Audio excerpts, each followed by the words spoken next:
Hello and welcome. Thank you for joining me. My name is Richard Bagnall. I'm the Global Co-Managing Partner of Karma International, which is an international media monitoring and communications evaluation agency.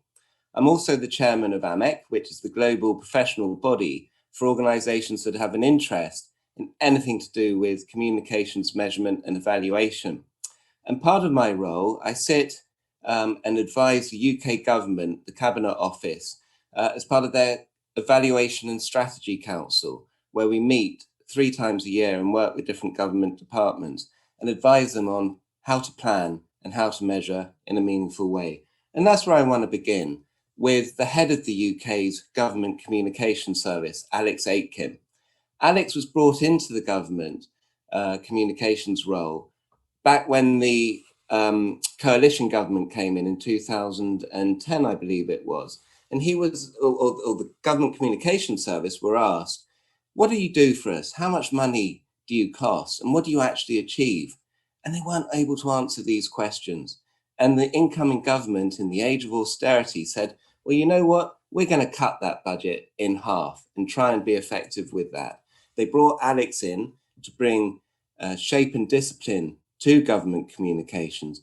And Alex has done so over the last 10 years. And he's done it by putting evaluation, measurement, strategy and planning at the heart of all of the work that the UK Government Communication Service does. And as he says here, it's not a nice to have, it's an integral part of proper communications.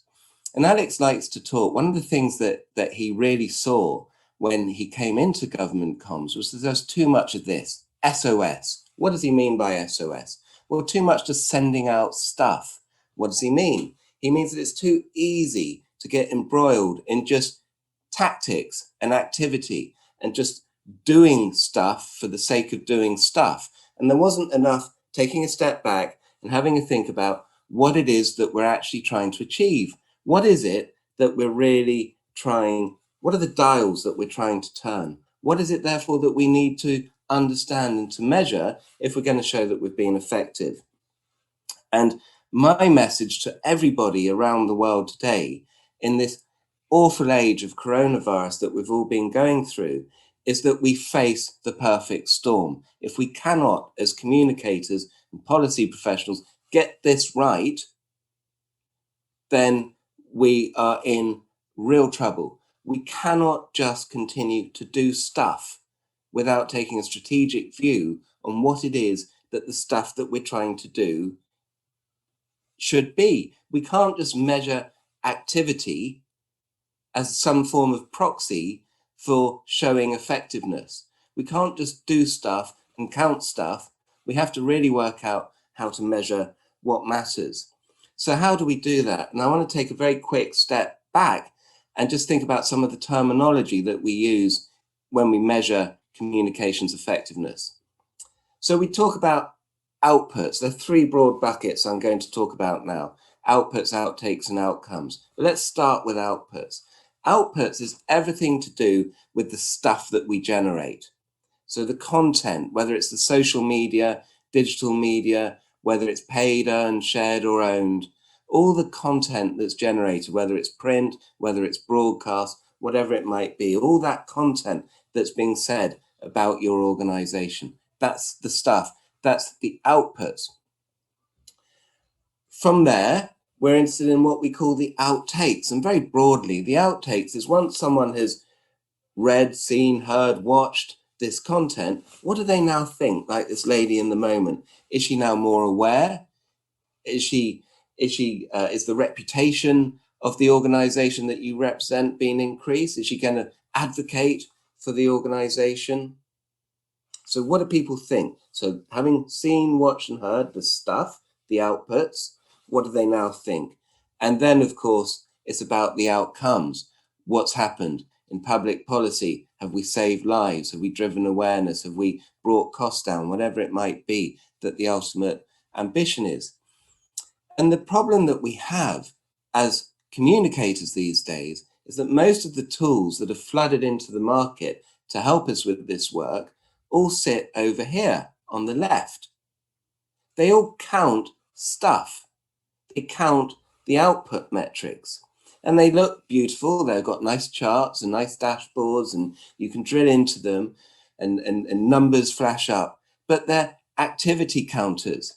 And in this age that we're in, where CFOs around the world have red pens ready to put lines through budget items that are just a cost without a benefit, stuff doesn't matter. We have to think about what are the outtakes and the outcomes that our organization wants us to drive, because this is the area, the middle and the right of this slide, where our organization care. And it doesn't matter if it's a commercial organization, if it's a not-for-profit, or if it's a government and public policy, it's all the same. We have to understand the organizational objectives, and we have to show how our work and the stuff that we do links through to driving changes in the outtakes and the outcomes. So what people think and what people do. So I'm not advocating that we throw away these metrics on the left, but my challenge to you all is look at your communications metrics you're currently doing.